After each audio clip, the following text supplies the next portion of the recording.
Also, before I make a massive ass of myself, just to see if I can pronounce it properly, is it Blue Delliquani? Is that how you say it? Delliquanti. Yeah, you got it right on the first try. Fantastic! I may have watched the Patreon video a few times over and been like, okay, just try and repeat it, I'll be fine. Ting! Hi everyone, Harry here from deep within the editing minds of S&G.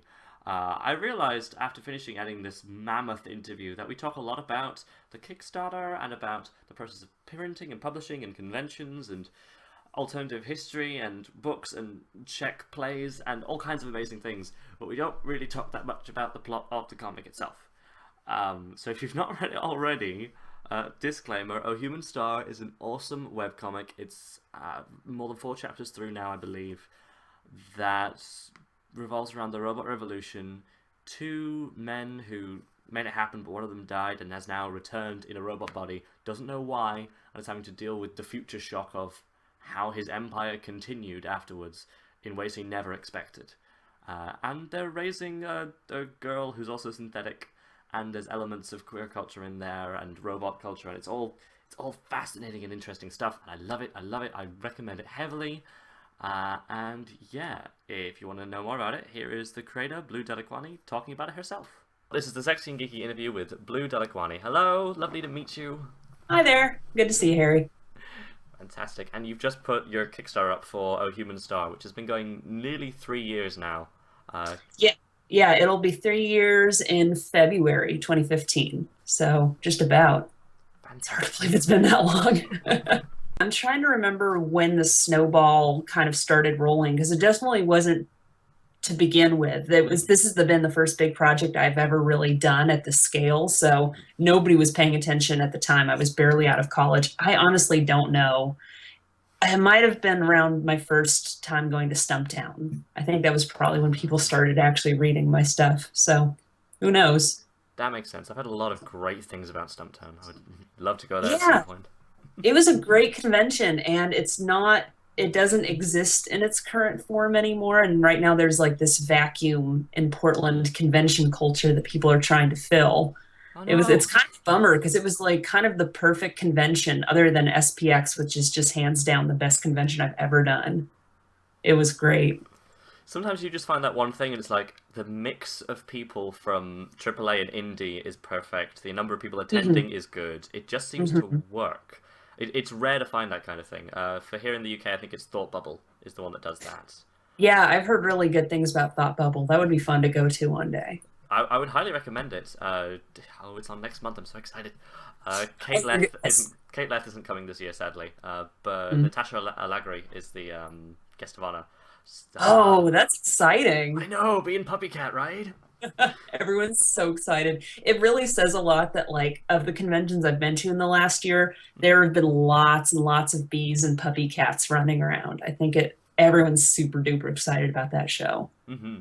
Yeah. It's just marvelous to see something that marvelous to see something to get that big that isn't some kind of violence related. It's just a totally different setup to anything else that's gotten popular recently, and Hmm. B can be cosplayed by people of varying sizes, which is fantastic because she's got those big froofy Hmm. dresses.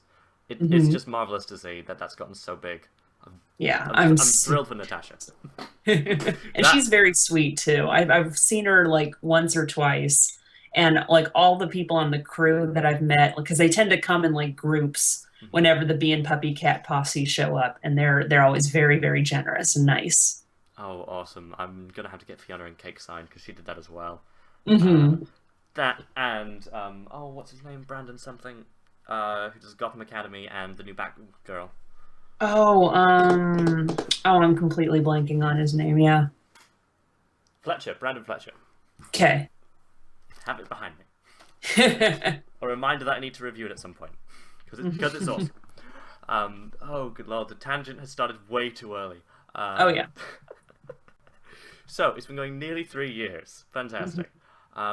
There's 2 issues that people can buy currently, I believe. Are you calling them issues? The smaller bits?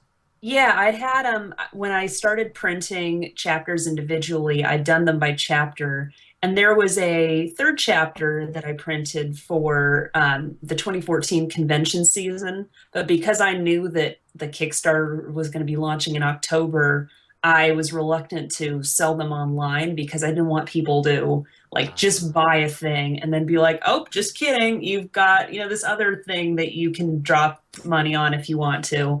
So at some point, just the chapters 1 and 2 were available. And I sold chapter 3 when I did conventions, and that was it. But the book that I'm kickstarting right now through November 15th is collecting chapters 1 through 3, which are completed. And then I'm also including some developmental art that I've never posted online. A lot of it is from way back when I created the comic, before I really knew what proportions were or any sort of anything perspective. So they're real raw, but I figured it would be appropriate to have all that developmental stuff because it kind of has as a story, it has a really interesting, I think, kind of developmental history. It's kind of got a personal connection to what I was doing at the time. So I thought that would be fun to include. Oh, that's interesting. Do you mean from before 2012 when it first went uploaded? The before that? Yes. I would say the genesis of the comic comes from about 2010, about halfway through college for me. Funny story, I got the basic, I guess you'd call it the elevator pitch, like the basic plot of the comic in a dream I had. I'd want to say sophomore, junior year of college. Like it was the basic gist. It's about an inventor who wakes up in a robot body. He's been dead for a decade and a half. And there's another robot walking around that has a copy of his brain, but she's living as a girl. Like that was it. And I was like, oh, that's kind of interesting. Write in my dream journal and just kind of let it simmer there. And then I kept feeling like there was a good story there. So I was developing these characters. And at some point I realized this partner character that also was in the dream and the adventure, I was fiddling with them. I was like, oh, they're gay. Okay. So now I have a story with queer characters and a transgender character, and now I gotta start doing research because this could be very, very poorly done if I don't do my research. I knew I did not know a whole lot about transgender people or just kind of like the lifestyle of non-straight people in general. Like, unless you grew up surrounded by that, you just have these really, really distorted ideas of what it means to be gay or transgender or queer or whatever. Like I did not know very much, but I knew that what I knew was not accurate. So I just started conducting research. Like I started researching comics by and about queer people. And I started attending my college's gay straight alliance meetings. And over the course of me reading more about it, I realized that I myself was not straight. So that was kind of a weird year. And a lot of that kind of made its own way into how the characters developed. And it became, I think, a stronger story and also a story that I had more of a stake in.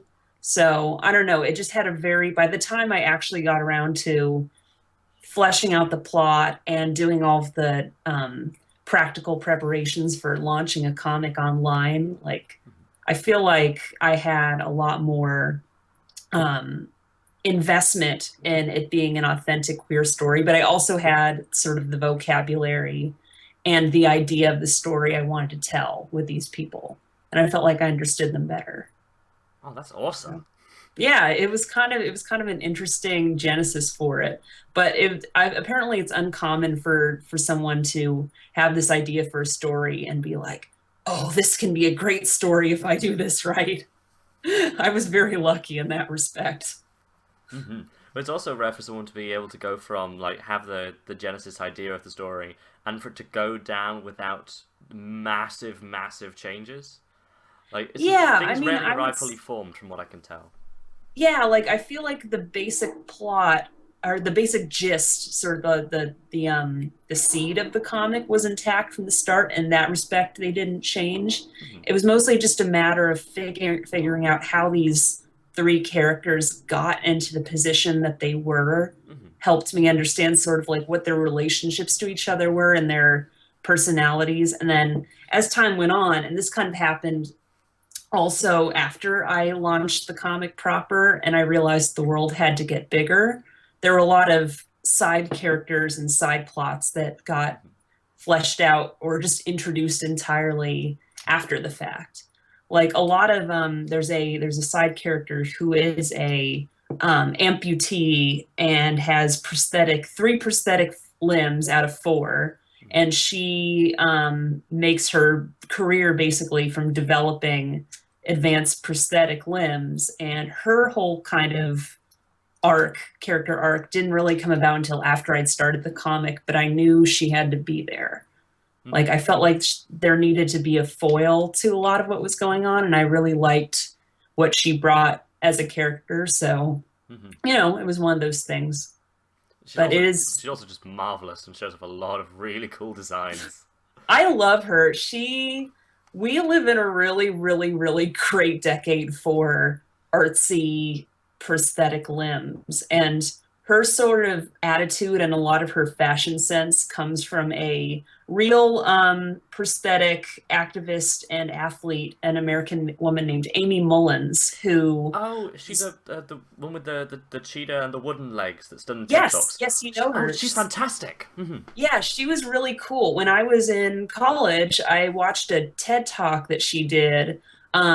For background of anyone who doesn't know her, she was an American woman who was born with a congenital disorder. She didn't have legs, I think, below the knee. So she basically grew up with prosthetic legs, and she became an athlete in the Paralympics, and then she became an actress. And she was in art films directed by Bjork's husband, Matthew Barney. So she got these, like, you know, cheetah legs and these wooden legs designed by Alexander McQueen. And, like, she became a very outspoken sort of public person, you know, of the amputee and prosthetic lifestyle. And she had a lot of really interesting things to say about, you know, what it is to be disabled and how she doesn't really see herself that way. And there's like an empowerment to how she talks about her identity that I found very, very compelling. So yeah, in a lot of that respect, her sort of identity kind of found its way into the character of Lucille. And I really like how she's sort of the physical embodiment of these sorts of technological changes, as opposed to like the brain, which I think is what Ellen Brendan were. Like, they're two sort of sides of the same thing that I felt both wanted to be addressed. Which is fantastic. I'm definitely putting links to the TED Talk below. I put some images to the side. You found Oh, yeah. So, when did you start drawing? Have you been drawing for as long as you've been writing, or did one come first? I definitely drew first. I've drawn since I was a kid, and for a long time I wanted to be an animator. I thought I wanted to do cartoons. I grew up watching a lot of things like Powerpuff Girls and Dexter's Lab and Chuck Jones, Looney Tunes, that sort of thing. And I feel like a lot of what I learned from pacing and things like that, and like visual humor and sort of visual storytelling, probably came from cartoons originally. But by the time I was in high school, I knew that comics was what I was probably better suited towards. So I think I did like this crash course in comics education when I was in high school. Like, I started reading all the classics, like Charles Burns and Paul Pope and blah, blah, blah, like Osamu Tezuka. You know, I started reading all these classics of graphic novels to sort of help understand the medium better. And then when I went to college, I majored in writing and literature, because I knew that writing was something that it helps to be surrounded by other people to help, you know, sort of figure out what your writing is missing, or, you know, what you can do better. Like, I feel like with drawing, you just, as long as you keep at it and draw, you will get better, like visibly get better. But it's harder to gauge that with writing, I think, if you don't have a group of people to help, you know, point that out. So in that respect, learning to write in college was helpful for me, but I've always been drawing since I was a kid. Brill. And how did you end up collaborating with Nathan Schreiber and David Axe? That was something that was pure dumb luck. Right after college, I'd done some comics work, and I went to a really, really tiny school where my senior project got to be a comics related thing. And then as I was sort of, working the first year out of college and living with my family and just kind of working at a frozen yogurt store, I started getting on Twitter and following, comics people and trying to get into that world. And by chance, I think it was Hope Larson, somebody basically passed on a offer for a job that she could not take. And she was like, "Oh yeah, if anybody here wants to try applying for this, assistance to assist an artist named Nathan Schreiber, who at the time was working on a nonfiction graphic novel explaining America's new healthcare bill. This would have been 2011. They were there was a book publishing company that decided to do a graphic novel explaining the bill and things that would become, like basically it was this Byzantine big long bill, and they wanted to explain everything. So they did this giant rush job with an illustrator named Nathan Schreiber, and he had to get it done within like 2 months. So he was looking for an assistant to basically come up to work with him, 6 days a week for 5 weeks to get this book done. And I sent in my samples and I got the job, and I was 22. So Oh, wow. yeah, and kind of from there, like, I worked with him and he was a really great colleague to work with. And then when we parted ways, he sent me a job that he was too busy to take, and that was David X. And he was a journalist who traveled abroad and did a lot of like work correspondence and interviewing soldiers and civilians in conflict zones. And so he was getting into the comics journalism thing that started getting really big a couple years ago, where he would basically script nonfiction comics and find illustrators to help illustrate them realistically. So I got in touch with him, and that's been a really great experience too. I've worked with him on and off for the last 3 years. Oh, wow. Yeah, it's been really great. He's a journalist, and he's, been in a truck that's blown up, and like he's seen some shit. But he was one of those guys where when I got the job, I was like, all right, I have to, not mess this up. I have to be serious. I can't miss a deadline. And then in the last few years as I've gotten to know him, he's a very sweet guy. He loves his girlfriend and his cats. He raises butterflies. But he's like been one of my favorite collaborators. Oh, wow. That's a fantastic way to get started. It was, a lot of luck, but also kind of being serious until I didn't have to be anymore. Oh, wow. Brilliant. Let's see. Is there anyone else you'd like to collaborate with?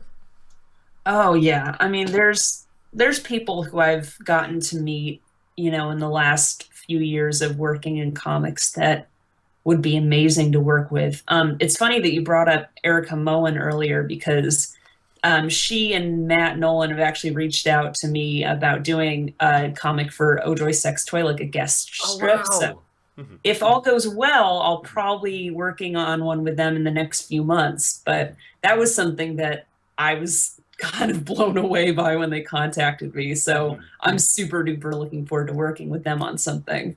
Darn right, because I have no idea how long the queue must be for submissions to that, but pretty much everyone I know who does comics has submitted something or asked about something, because there's so I think many they're building up, they're building up a queue right now, like just in case. But yeah, they've gotten some really cool people to work with them, and there's so many cute comics. Oh yeah. I really like the little thing they've cultivated for themselves over there.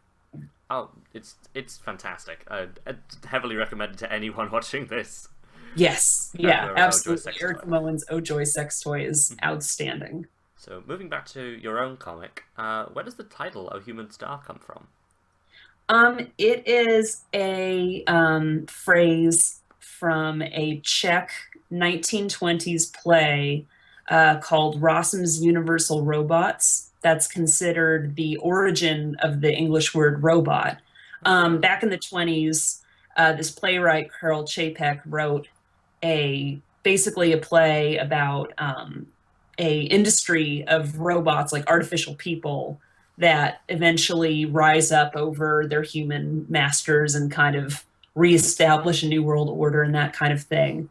And, it's not the strongest play. Like some of the language is a little flowery and it's kind of, goofy in some points, but there's really interesting turns of phrase, and it gives us the word robot, which from Czech comes from the word like meaning like a serf or a laborer, which is also sort of the backbone of the entire thing. It's really interesting. But yeah, there's a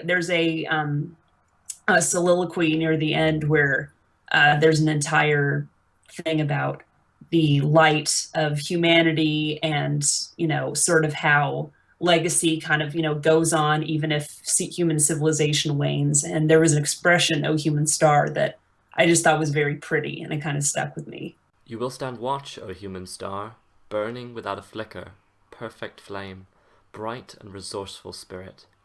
Each of your rays a great idea. O torch which passes from hand to hand, from age to age, world without end. Mm-hmm. Oh wow, that's some Carl Sagan stuff right there. Yeah, it is very influential, and I love that kind of, the idea of that even if an individual diminishes, they can leave things that sort of benefit everybody for eternity. I thought I like that kind of stuff. It is very Sagan-esque. That's awesome. It also Yeah. kind of reminds me of, have you seen it's quite a new film actually, Lucy with Scarlett Johansson? I have not. I'd heard some Ah, bullshit things about Lucy, so I was like, maybe not. it's a difficult one. It's partly because you hear some things from people because it's advertised so differently to what it is. It's advertised Oh yeah. as a straight up, here's sexy Scarlett Johansson beating people up, but it's like, no, that's not the point. The point is that it looks like it's that, and then it completely stops being that when she thinks, oh, maybe I should actually do something interesting and useful for humanity instead. And that's amazing. It's a whole interesting thing. Basically, I think everyone's going to come out of that one very differently, and Yeah. it's perfectly all right. It's interesting when a film comes out and everyone has a different opinion about it, which is I had that happen relatively recently with the movie Her. There was a movie where I had a what? Oh, you still need to see it. Yeah, I Yeah. saw the trailers. It's like, that is awesome, because that's very much how I've had a long distance relationship before, where someone basically lives inside of your phone, and it's great to see that hyperbolized as someone who literally is a phone operating system. Well, so here's what's interesting. Like I had a good idea going in of what the arc of the story would be, and it seemed to get there. And I was like, oh, all right, that's cute. That's kind of a good movie. And then it keeps going. And the last like 20 minutes of Her are like mind-boggling, and I loved it. Like I can't believe that they went there, and I wasn't expecting a Hollywood movie to go there. But the last like half hour of Her completely sold me as like a solid science fiction story. I really liked it. Oh, cool.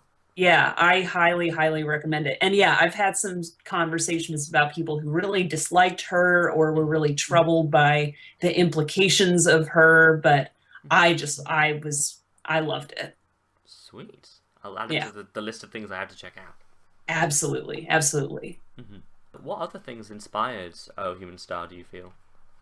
Other Um, than Czech there, cinema. Well, Czech cinema. I really like that aesthetic of 20s science fiction. Like I was really influenced by Metropolis. I would watch it on and off in high school and college. I really like that sort of aesthetic, but I'm also a big fan of certain authors whose work really influenced me when I was in high school and beyond. The biggest one is probably Ursula Le Guin.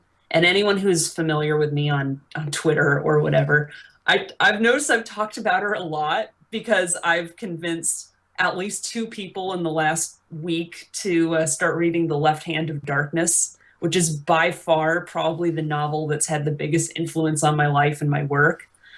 She specializes in, I guess, what you would call soft science fiction or anthropological science fiction. Like she writes about civilizations that have either gone through like a massive technological or social change, or it's like people going to new planets with where something is distinctly different. Like in The Left Hand of Darkness, there's a ambassador for like a collective of worlds trying to recruit this new planet where everybody on it is androgynous. Like they're biologically genderless for 3/4 of their life.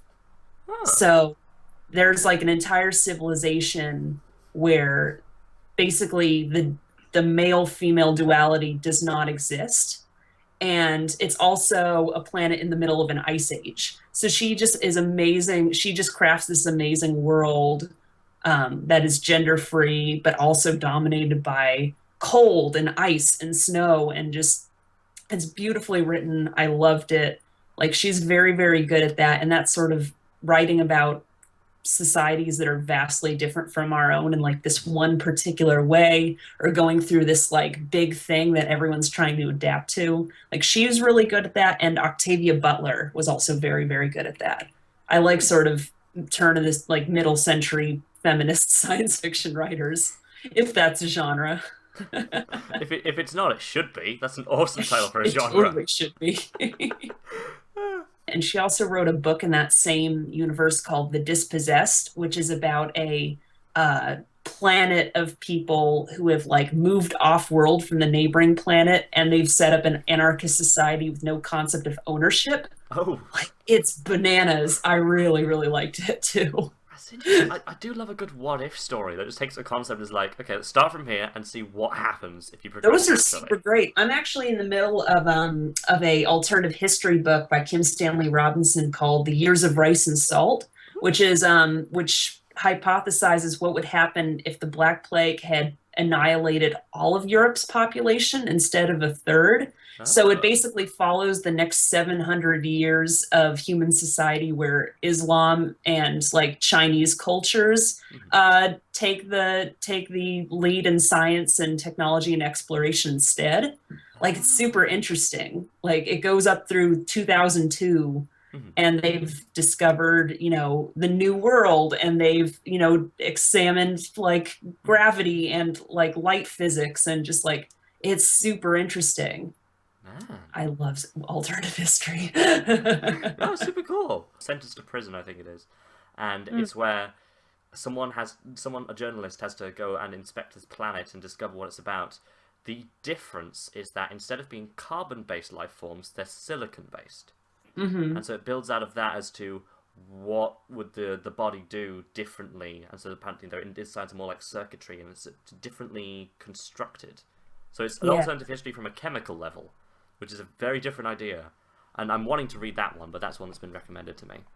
Yeah, that seems super interesting too. There was one other author that might have had like an inspiration on my work, and that was Stanislaw Lem, who is Polish. Let me check. I think he's Polish. He's most famous for writing Solaris, which was adapted into a movie with George Clooney about 15 years ago. But it's about, I was going to say, that sounds familiar.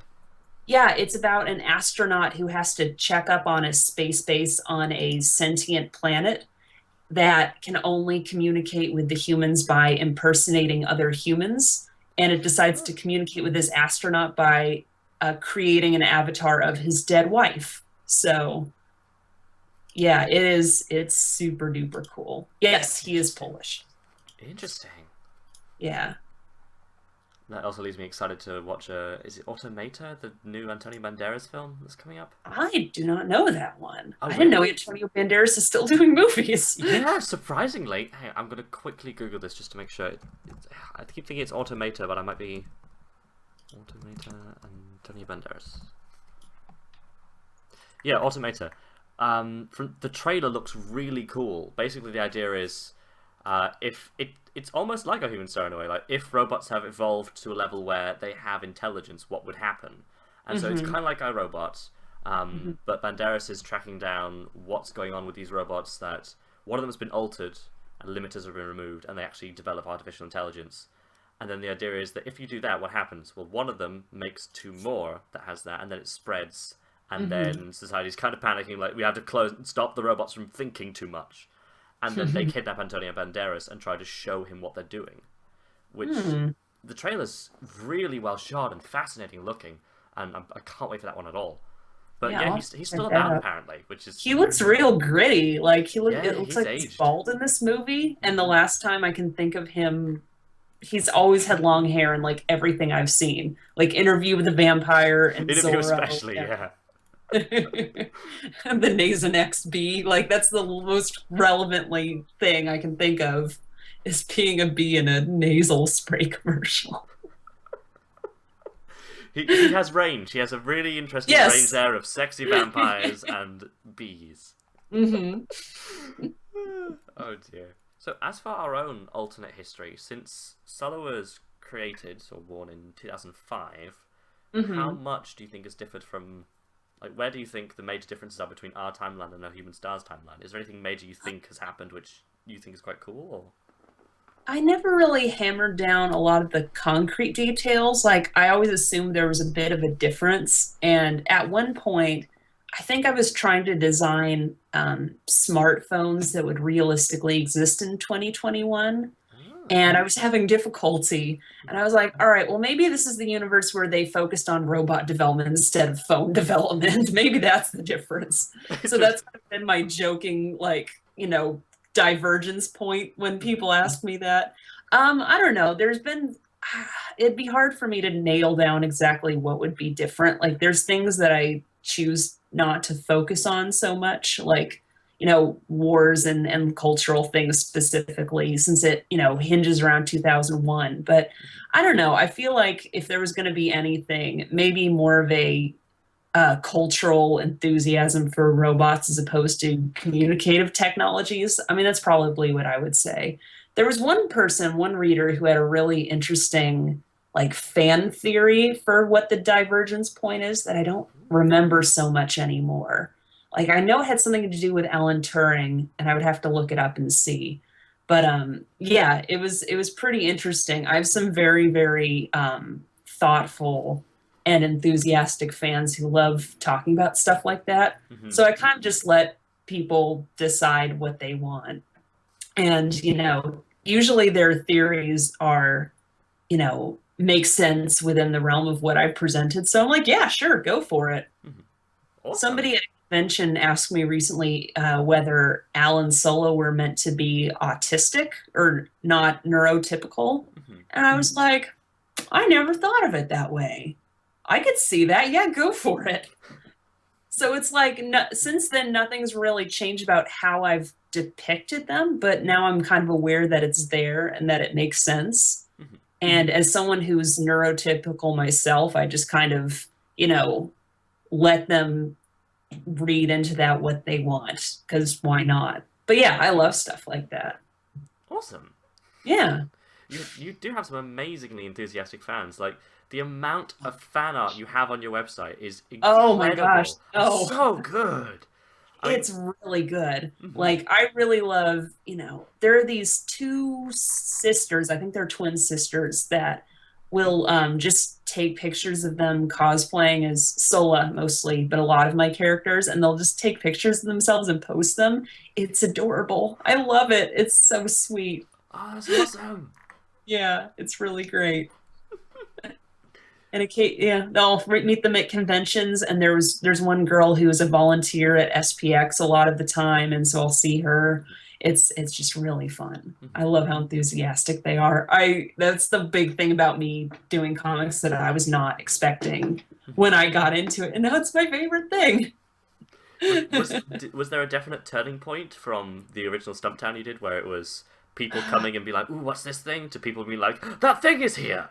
Was there I don't a know. noticeable I mean, point? not that I could date it so much, but it's probably one of those things where people whose work I liked and recognized started liking it back.